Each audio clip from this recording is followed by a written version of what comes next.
Hi guys, the review of Market Mahalakshmi, starring by Parvatisam and Pranikanvika. So Parvateesam గారి సినిమాలు screen పైన చూసి చాలా రోజులైంది. నేనైతే ఫస్ట్ టైం చూస్తున్నాను ఆయన స్క్రీన్ మీద. సో ఆయన కేరింద సినిమాలో ఆయన చేసే కామెడీ మామూలు ఉండదు. సో ఇప్పుడు ఈ సినిమాలో కూడా ఆయన పర్ఫార్మెన్స్ అని చాలా బాగుంది. సో సినిమా స్టోరీ ఏంటి, సినిమా ఎలా ఉంది, చూడొచ్చా లేదా అనేది రివ్యూలోకి వెళ్దాం. సో నాదొక స్మాల్ రిక్వెస్ట్, వీడియోని లైక్ చేయండి అండ్ సబ్స్క్రైబ్ చేసుకునే వాళ్ళు వెంటనే సబ్స్క్రైబ్ చేసుకోండి. So main cinema story point ఏంటంటే హీరో వాళ్ళ నాన్న హీరోకి సంబంధాలు అయితే చూడడం మొదలు పెడతాడు. సో ఎన్ని సంబంధాలు వచ్చినా హీరో మొత్తం రిజెక్ట్ చేస్తూ ఉంటాడు. అయితే మార్కెట్లో ఒక అమ్మాయిని చూస్తాడు హీరో.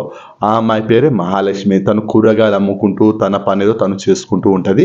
తన వెంట పడిన చాలా మందిని తిట్టి కొట్టి వాళ్ళందరినీ రిజెక్ట్ చేస్తుంది.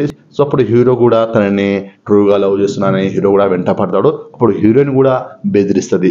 అయితే హీరో మొత్తానికి అయితే ఆ అమ్మాయిని అయితే ఎలాగైనా దక్కించుకోవాలని తన వెంట తిరుగుతూనే ఉంటాడు, తనని ఒప్పిస్తూనే ఉంటాడు. సో నేను చేసుకుంటా, నాకు జాబ్ ఉంది, నేను మంచి శాలరీ ఉంది, బాగా చూసుకుంటా అని.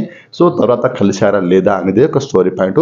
అండ్ సినిమాలో కామెడీ అయితే చాలా బాగుంది, నవ్వుకున్న వాళ్ళకి నవ్వుకున్నంత. అండ్ సినిమాకి మ్యూజిక్ కూడా ప్లస్ పాయింట్, సాంగ్ కూడా బాగుంది. నాకు ఈ సినిమాలో మైనస్ పాయింట్స్ ఎక్కడ కనపడలేదు. అండ్ సినిమాలో కామెడీ సీన్స్ కూడా చాలానే ఉన్నాయి.